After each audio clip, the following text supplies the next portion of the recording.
C'est à l'occasion des Journées du patrimoine, samedi 19 septembre 2015, qu'Hélène et Richard Clément nous ont fait le plaisir de nous accueillir au château de Lalleuf.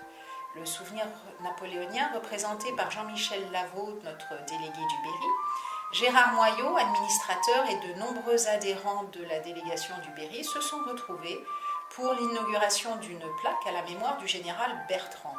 Cette cérémonie a été suivie d'une courte visite des pièces principales du château et pour finir, nous nous sommes retrouvés autour d'un agréable buffet champêtre devant le château.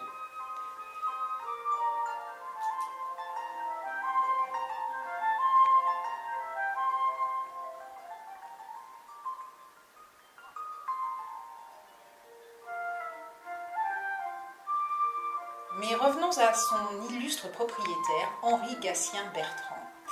Après une scolarité au Collège royal de la Flèche, il fait ses études à l'École royale du génie de Mézières en 1793.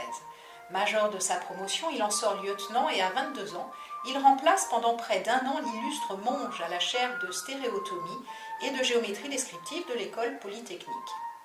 Bertrand prend le chemin de l'armée d'Italie qu'il atteint en 1797 et c'est là qu'il va rencontrer Bonaparte.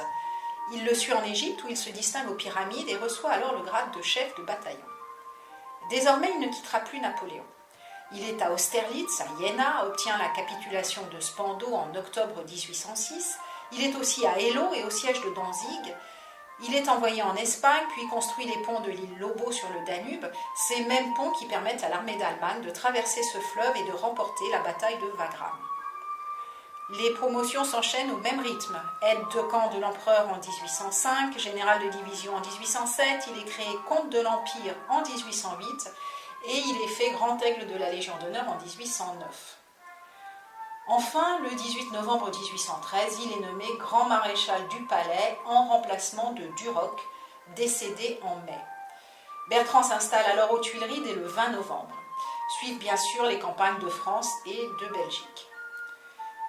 C'est donc tout naturellement qu'il suit l'empereur à l'île d'Elbe et enfin à Sainte-Hélène, d'où il reviendra en octobre 1821. Cette île, il la reverra 20 ans plus tard, en 1840. Accompagné de son fils Arthur, qui d'ailleurs est né à Sainte-Hélène, Bertrand embarque sur la Belle Poule le 7 juillet 1840 et participe à l'expédition organisée pour ramener les cendres de l'empereur à Paris.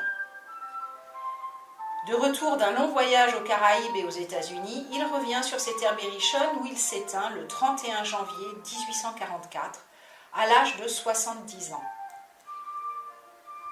Désormais aux Invalides, il veille en compagnie de Duroc à l'entrée du tombeau de l'empereur, toujours fidèle parmi les fidèles.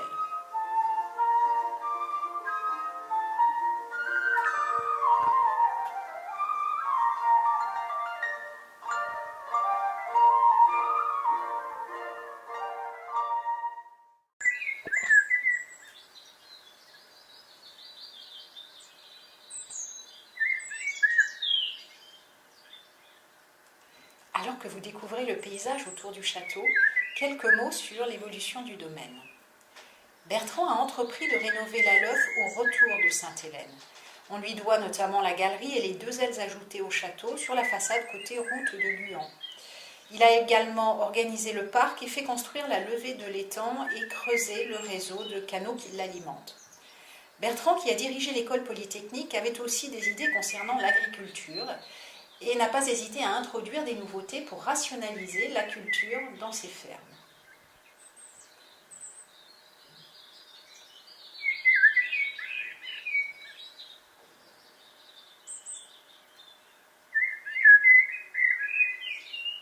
Aujourd'hui, le parc se trouve dans une clairière au milieu de 800 hectares de forêt. D'allées rectilignes en sentiers transversaux, vous pouvez chevaucher sur une vingtaine de kilomètres. D'autres activités vous sont aussi proposées, telles que l'attelage, des séjours en roulotte ou un parcours aventure dans les arbres. À Lalleuf, nous sommes aux portes du pays des 1000 étangs. La Brenne, entre Berry et Touraine, avec sa multitude d'étangs, est le paradis des ornithologues et des promeneurs. Alors si vous aussi, vous voulez découvrir une campagne différente, rendez-vous au château de Lalleuf.